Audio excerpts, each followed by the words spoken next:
విద్యార్థులు తొందరపడకండి. అనవసరంగా ఆత్మహత్య ఆలోచనలు తెచ్చుకోకండి. చదువు అనేది చాలా చిన్న విషయం. మీ శక్తి కొద్దీ చదువుకోండి. అంతకు మించి చదవలేనప్పుడు బాధపడద్దు. ఎందుకంటే మార్కులే జీవితం కాదు. ఫెయిల్ అయినా సరే జీవితంలో గొప్పగా ఎదగొచ్చు. ఇష్టమైన పని చేసుకోవచ్చు. ఈ జన్మ మీకు అదృష్టం. తొందరపాటు నిర్ణయం తీసుకొని తల్లిదండ్రులకు కడుపు కోత మిగల్చొద్దు. మీరు చనిపోతే జీవితాంతం మీ ఆలోచనలతో నరకంలో బ్రతుకుతారు మీ తల్లిదండ్రులు. వారిని జీవితాంతం వేదనకు గురి చేయొద్దు. ఈ మాటలన్నీ కూడా పెద్దలు పదే పదే చెబుతూనే ఉన్నారు. కానీ చిన్న విషయాలను పెద్దగా తీసుకుంటున్నారు చిన్నపిల్లలు. మార్కులు జీవితం కాదు. ఎవరైనా అవమానించినా కూడా బాధపడద్దు, మనసుకు తీసుకోవద్దు. ఎందుకంటే అందరూ మంచి వాళ్ళు ఉండరు. జీవితంలో అవమానాలు కూడా జరుగుతాయి. వాటిని పట్టించుకోవద్దు. మన పని మనం చేసుకోవాలి. మరి ఇదంతా ఎందుకు చెప్పాల్సి వస్తుందంటే, నారాయణ కాలేజీలో చదువుతున్న చరణ్ సడన్ గా క్లాస్ లో నుంచి బయటకు వచ్చి 3వ అంతస్తు నుంచి దూకేశాడు. అప్పటి వరకు కూల్ గా ఉన్న చరణ్ అలా చనిపోవడం వీడియోలో చూసి ప్రతి ఒక్కరి మనసు చివుక్కుమంటోంది. బంగారు తండ్రి ఎందుకు దూకాడని బాధపడిన వారు లేరు. మరి అసలు ఆ కాలేజీలో ఏం జరిగింది, లేక ఇంట్లో జరిగిందా, చరణ్ ఎందుకు అలా చేశాడని తెలుసుకుందాం. సత్యసాయి జిల్లా బత్తలపల్లికి చెందిన వెంకట నారాయణ గోవిందమ్మకు 2 కొడుకులు. పెద్ద కొడుకు చెన్నైలో బీటెక్ చదువుతున్నాడు. చిన్న కొడుకు చరణ్. ఇతను అనంతపురం నగరంలో నారాయణ కాలేజీలో ఇంటర్ చదువుతున్నాడు. చరణ్ బాగానే చదువుతాడు. సంక్రాంతి సెలవులకు ఇంటికి వచ్చాడు చరణ్. అందరూ సంతోషంగా పండగ చేసుకున్నారు. అయితే జనవరి 20వ తేదీన కాలేజీని ఓపెన్ చేశారు. కానీ ఎందుకో కాలేజీకి వెళ్లేందుకు చరణ్కి ఇష్టం లేదు. చరణ్ పెదనాన్న కొడుకు కాలేజీకి వెళ్ళమని చెప్పాడు. 4 రోజుల్లో ఇంటర్ పరీక్షలు అవుతాయి. ఆ తర్వాత సెలవులే కదా, వెళ్ళమని కుటుంబ సభ్యులు సహా అందరూ చెప్పారు. దీంతో తన పెదనాన్న కొడుకు భరత్ తీసుకెళ్లి కాలేజీలో వదిలొచ్చాడు. జనవరి 23న వెళ్లిన చరణ్ బాగానే ఉన్నాడు. అయితే కొంత పెండింగ్ ఫీజు ఉందని కాలేజీ యాజమాన్యం తండ్రి చరణ్ కు కాల్ చేశారు. వచ్చి కడతానని చెప్పడంతో క్లాసులకు అనుమతించారు.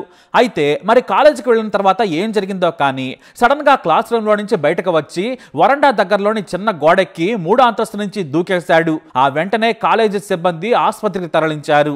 తలకు తీవ్ర గాయం కావడంతో అప్పటికే చనిపోయాడని డాక్టర్లు తెలియజేశారు. ఉదయం 10:50 వేగంగా వచ్చాడు చరణ్. అంతకుముందే తన మైండ్ లో ఏదో ఆలోచన అన్నట్టుంది. లేదా అదే విషయాన్ని చాలా రోజులుగా ఆలోచన చేస్తూ ఉండొచ్చు. ఎందుకంటే ఒకేసారి ఆత్మహత్య చేసుకోవడం అంటే అంత వేగంగా రాడు. చరణ్ నారాయణ కాలేజీలో ఆత్మహత్య చేసుకున్న దృశ్యాలు వైరల్ గా మారాయి. విద్యార్థి సంఘం నాయకులు కాలేజ్ దగ్గరకు చేరుకొని ఆందోళన చేశారు. మీరెందుకు చరణ్ మరణ విషయాన్ని దాచిపెట్టారని నిలదీశారు. అయితే ఫీజు కట్టలేదని తన కొడుకును కాలేజీ యాజమాన్యం నిలదీసింది. నా కొడుకు అవమానంగా ఫీల్ అయ్యాడు, అందుకే మనస్తాపంతో ఆత్మహత్య చేసుకుని ఉంటాడని తండ్రి మీడియా దగ్గర రోధిస్తూ ఆరోపించారు. క్లాస్ అనుమతించారు, కానీ లోపల ఏం జరిగిందో ఏమో అంటూ తండ్రి కన్నీటితో చెప్పారు. అయితే విద్యార్థి సంఘం నాయకులు మాత్రం కార్పొరేట్ కాలేజీలు ఫీజులను వసూలు చేసేందుకు పిల్లల మీద ఒత్తిడి చేస్తాయి. నారాయణ కాలేజ్ కూడా ఇదే చేసింది. లక్షలలో ఫీజులు వసూలు చేస్తున్నారు. రాష్ట్ర వ్యాప్తంగా నారాయణ కాలేజీల్లో ఎంతో మంది చనిపోతున్నారు. పిల్లలు చచ్చినా కూడా వారికి సంబంధం లేదు. కనికరం లేకుండా ఫీజుల కోసం వేధిస్తున్నారని విద్యార్థి నాయకులు ఆరోపిస్తున్నారు. ఫీజుల కోసం కాలేజీ యాజమాన్యాలు పిల్లలను పీకు తింటున్నాయి. ఇటు తల్లిదండ్రులను కూడా వేధిస్తున్నారు. 5,000 రూపాయలు తక్కువ ఉన్నా కూడా ఒప్పుకోవడం లేదని ఫైర్ అవుతున్నారు. ఇతర విద్యార్థుల ముందు చులకనయ్యామని సున్నిత మనస్కులైన విద్యార్థులు చనిపోతున్నారు. అయితే ఫీజులు లేదంటే చదువులు పరీక్షల పేరుతో వేధిస్తున్నారు. మాటలతో అవమానాలు, కొట్లాటలు లాంటివి కూడా చేసి దారుణాలకు తెగబడుతున్నారని ఫైర్ అయ్యారు.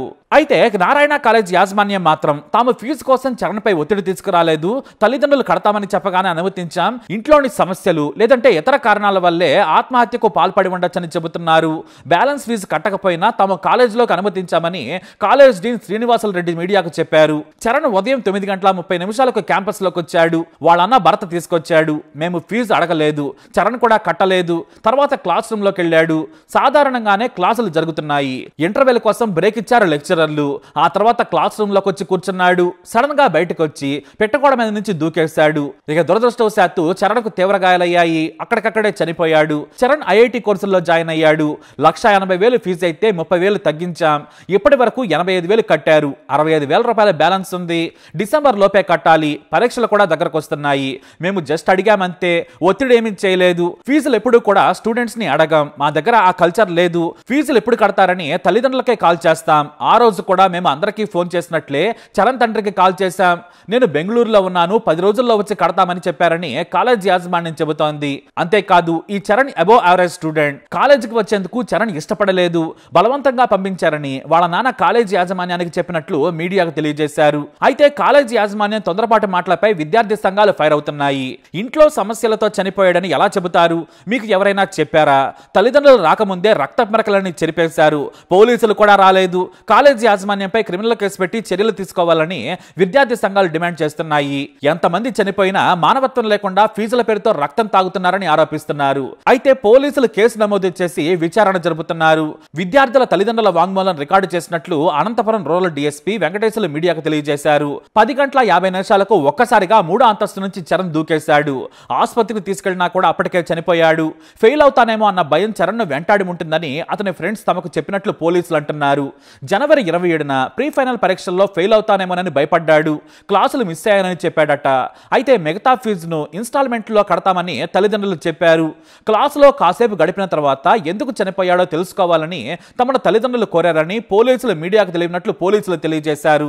అయితే కాలేజీలు పిల్లలను మోటివేట్ చేసేలా, ధైర్యం చెప్పేలా నిపుణులతో వారానికి ఒకసారైనా మాట్లాడించాలి. ఎప్పుడూ పరీక్షలే కాకుండా ఆహ్లాద వాతావరణం కనిపించాలనే డిమాండ్స్ కూడా చాలా రోజుల నుంచి వినిపిస్తున్నాయి. మరీ ముఖ్యంగా ముభావంగా ఉండేవారికి, చదువులో వెనకబడ్డ వారికి ధైర్యం చెప్పాలి. ఇక ఫీజుల విషయంలో తల్లిదండ్రులను అలాగే పిల్లలను కూడా ఒత్తిడి చేయకూడదు. ఎందుకంటే తమ తల్లిదండ్రుల బాధను కూడా పిల్లలు తట్టుకోలేరు. కాబట్టి ఈ విషయాన్ని స్మూత్ గా హ్యాండిల్ చేయాలని నిపుణులు చెబుతున్నారు. అయితే చరణ్ పరీక్షల ఒత్తిడి వల్ల చనిపోయి ఉండొచ్చు, లేదా ఫీజులు కట్టలేదని కాలేజీలో జరిగిన అవమానం వల్ల కూడా చనిపోయి ఉండొచ్చు. కానీ పిల్లలను తల్లిదండ్రులు ఒక కంట కనిపెట్టాలి. పిల్లలు యాక్టివ్గా లేరంటే ఏదో విషయం వేధిస్తున్నట్టే. ముభావంగా ఉంటారు, సరిగా మాట్లాడరు, ఒంటరిగా గడుపుతారు, నిరుత్సాహంగా ఉంటారు. అలాంటి లక్షణాలు కనిపించినప్పుడు తల్లిదండ్రులు మాట్లాడాలి.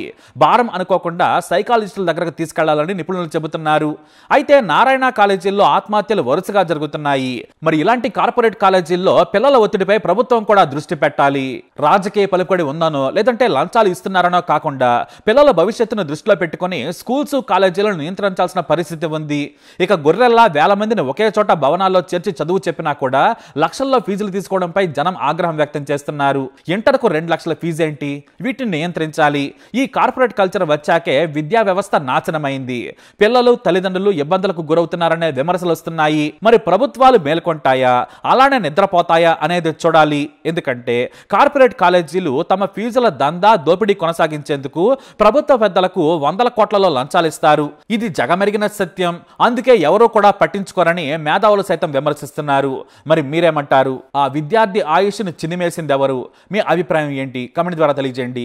ఈ వీడియో అప్డేట్స్ కోసం మై ఛానల్ ఫాలో అవ్వండి. అంత కళాశాల యజమానివే మాకు చేసినారు మమ్మల్ని. అంటే ఫీజు కట్టలేదని వేధించినారు. ఫీజు కట్టలేదని పతనగానే చెప్పినాం, పంపించినాము.